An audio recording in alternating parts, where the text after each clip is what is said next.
A arte de perder não é nenhum mistério. Tantas coisas contém em si o acidente de perdê-las, que perdê-las não é um desastre. Não sou uma poetisa, sou uma pessoa vivendo no estágio inicial de Alzheimer.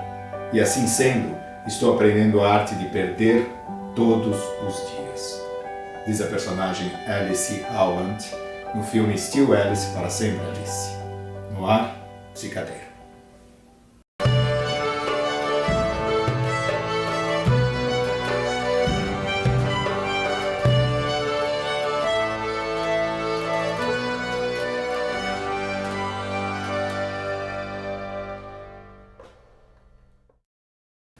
Então, o Still Alice, em português chama Para Sempre Alice, é um filme que de alguma maneira conta a derrocada de uma mulher, de uma professora internacionalmente conhecida, me parece, a derrocada de uma mulher a partir Alice, que também tem todos esses significados interessantes a partir do Lewis Carroll e tal, que nos convida de alguma maneira a uma reflexão.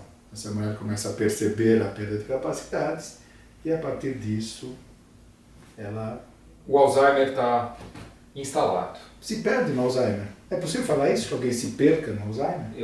Eu acredito que o Alzheimer é a perda de si mesmo em termos de linha de vida, de reconhecimento, de apropriação das suas recordações. Eu entendo o Alzheimer como isso. E acredito que o filme, que seria bem mais bonito se tivessem traduzido como o filme se chama mesmo, Ainda Alice, né? E não Para Sempre Alice, porque não é para sempre, né? O filme mostra uma tentativa de manutenção de uma vida psíquica apesar de um diagnóstico catastrófico precoce. Então, eu penso que essa ideia do Alzheimer como uma perda de reconhecimento de si próprio, para mim, é que dá conta desse diagnóstico catastrófico, que é a demência em geral. Uhum. O professor Carol ele é muito cuidadoso nisso, ele não cita Carol Sonnenreich, para dar o nome completo aqui para vocês. A gente deixa depois as dicas dos livros e artigos. Isso, mas ele cita literalmente de que o Alzheimer, ou as demências em geral, mas principalmente o Alzheimer, não é uma questão de perda de memória. É sim essa perda de si, de um reconhecimento, uma despersonalização e a seguir uma desrealização. Isso no filme fica muito marcado, ela está correndo no que parece um ambiente bastante familiar e de repente ela não sabe mais onde está. É muito comum nos estadios, o Alzheimer foi definido inicialmente como uma demência pré-senil. No caso ela tem 50 anos e nestas situações a maior parte das vezes a transmissão é genética direta e o filme é uma das questões dramáticas do filme, ela se preocupar o que aconteceria, o que vai acontecer com cada um dos 3 filhos dela que passam a ser possíveis doentes, portadores da patologia. O fato de se dar conta, sendo uma professora universitária de linguística, que é também muito interessante, que ela vai fazer lá a tal da leitura, ela vai marcando as frases para não se perder. O filme tem uma beleza poética. E alguns críticos até dizem que se manteve um pouco distante da realidade do Alzheimer, até em termos de filmografia mesmo, como o diretor conta a história pra gente, uma das filhas que realmente é portadora também e ela está grávida, fazendo inseminação artificial, está querendo engravidar enfim. E ela é portadora e isso é transmitido pelo telefone, o que cria uma certa frieza. Acho que a Isabela Boscov na Veja colocou esse reparo que me parece bastante pertinente. Mas o trabalho da Julianne Moore é tão extraordinário, porque é muito difícil alguém representar a perda de si mesmo. Porque quando você se perde de si mesmo, onde que você se acha? Onde você se encontra? Sem parodiar Fernando Pessoa, que tanto se busca nas suas poesias, mas você sempre se encontra de alguma maneira naquilo que te define, o eu não está lá, algo lá faz com que você se encontre. E no caso do Alzheimer, você acaba se perdendo de si mesmo. Isso o professor Carol cita como mais importante do que a perda de memória. Que a perda da memória, principalmente essa memória, primeiro a recente e depois a memória de evocação, sejam só as consequências, vamos dizer, visíveis. Mas a despersonalização, a desrealização seriam as consequências subjetivas mais importantes. Um outro bom título talvez fosse A Procura de Alice. Né? Que já tem um, não tem? Tem um filme que chama Procura de Alice. Tem. Do Hugo Fabregas, eu acho que sim.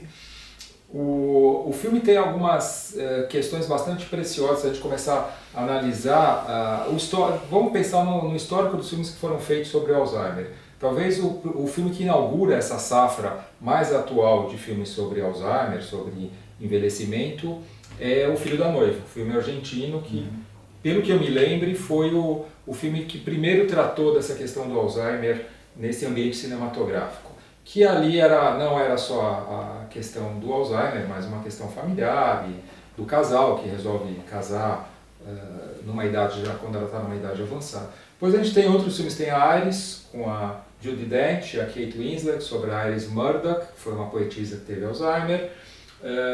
A gente teve mais recentemente A Dama de Ferro, sobre a Margaret Thatcher. A Separação, aquele filme iraniano que trata também de um drama, E Se Vivêssemos Todos Juntos, O Amor, do Haneke. Todos esses filmes a gente já trabalhou aqui no Psicadeiro.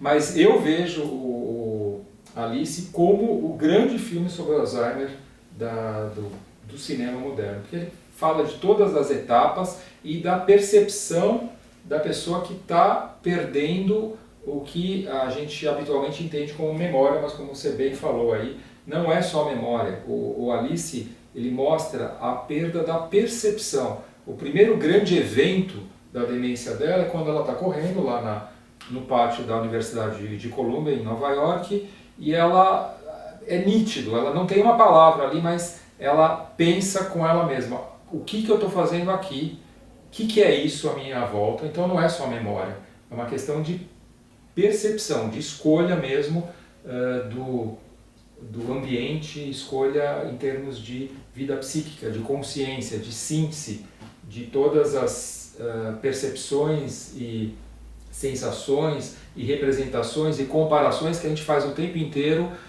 nesse nosso mundo interno que ela perde. Eu acho que tem uma descrição, você fala de uma maneira muito entusiasmada pelo filme, os críticos, eu acho que não é um filme que a ciência vai, mas eu acho que é muito mais de uma questão cultural.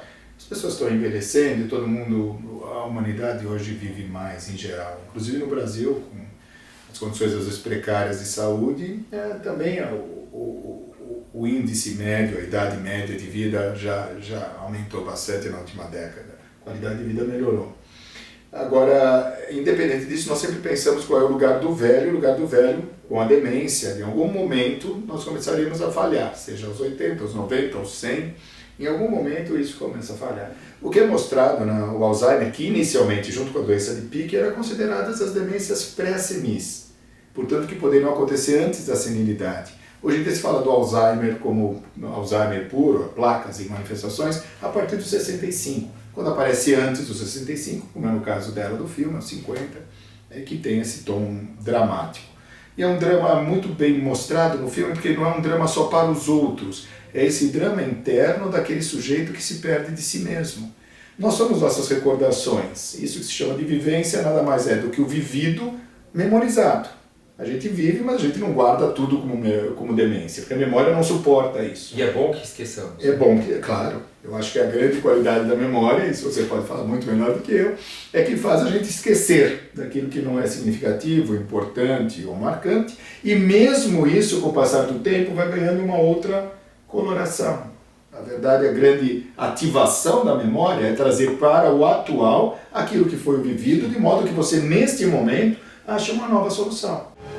Live in the moment. E isso o filme faz brilhantemente. E eu sou entusiasta, eu acredito que o filme seja bastante rigoroso do ponto de vista médico, porque quem escreveu a história foi uma neurocientista, Lisa Genova, e que ela usou bastante... E um dos diretores tinha uma esclerose lateral amiotrófica? Um dos diretores morreu semana passada, agora em março, de esclerose lateral amiotrófica, e teve enormes dificuldades em terminar as filmagens do filme, que foi feito muito rapidamente, parece que em menos de um mês ele foi filmado em ordem cronológica, então as cenas acontecem exatamente na progressão do Alzheimer. Mais do que isso, até além do que isso que nós estamos comentando aqui, dessa percepção e tentativa de reconstituição de vida psíquica da Alice, né, feita pela Julianne Moore, é a relação familiar, que é muito bem construída, né? São poucas cenas. A Kristen Stewart faz a filha mais complicadinha, a heroína lá da saga Crepúsculo, está muito bem no filme, porque faz aquela filha que vem e vai, que não quer saber muito, mas acaba sendo a grande companheira da mãe. Não estamos estragando nada. A companheira no sentido de intimidade, porque o filho é o companheiro, e a filha mais velha é a que acaba também, e aí tem um pequeno spoiler, sendo a portadora. Sim. Então, de alguma maneira, é aquela que tem uma revolta de negação. O filme tem sutilezas. A filha mais velha, ela nega em si mesmo, como ela quer negar para a mãe, porque de alguma maneira é insuportável essa ideia de alguém aos 30 anos, grávida dos seus 2 primeiros filhos por inseminação, pensar que é portadora de uma patologia genética que pode desencadear uma demência pré-senil e que isso vai ser uma marca para a existência dela. Eu queria citar o nome dos 2 diretores, Richard Glatzer, que foi o que faleceu, e Wash Westmoreland. Sim, nunca fizeram filme, eles faziam um programa de televisão, para mim é uma infâmia total, aquele The Next Top Model, alguma coisa assim, de TV americana. Next Top Model. Next Top Model, filme de bobagem, programa de televisão. E nunca tinham feito, trabalharam muito nesse filme desde 2011, eles estão trabalhando e deixaram para mim essa grande obra sobre o Alzheimer e além de todos esses filmes que a gente citou, porque efetivamente ele faz a história da demência, mas também propõe uma reinvenção até o fim. A Alice, até a última cena, ela está tentando se reinventar, está tentando resgatar um restinho de recordação que ela tem e dar sentido para a existência dela. E que isso tem essa grande qualidade da sociedade americana, de que ela, tendo sido professora universitária, reconhecida internacionalmente, ela vai para pequenos comitês levados pelo médico dela para dizer o que é estar doente, e o trecho inicial que eu li é exatamente o que ela fala no filme. Do meu ponto de vista é imperdível, acho que, como você diz, afetivamente, cientificamente é um filme muito bem colocado. A frieza e um certo distanciamento, certos dramas não são, eu acho que pelo enxuto do filme, pelo curto do tempo, que marca mais, que é o impacto como, enfim, Gravidade, que a gente comentou aqui, é um filme de 89 minutos que você sai impactado. O Alice também é um filme curto e que o impacto é evidente, e talvez alguns dos dramas paralelos fiquem ao lado, paralelos ao lado, parece uma redundância. De qualquer forma, nós não tivemos acesso, não sei se você chegou a ler o livro, mas tem em português. Já está traduzido em português, vale a pena citar isso, e talvez o livro tenha os detalhes ou o detalhamento das outras circunstâncias, melhor até do que o próprio filme.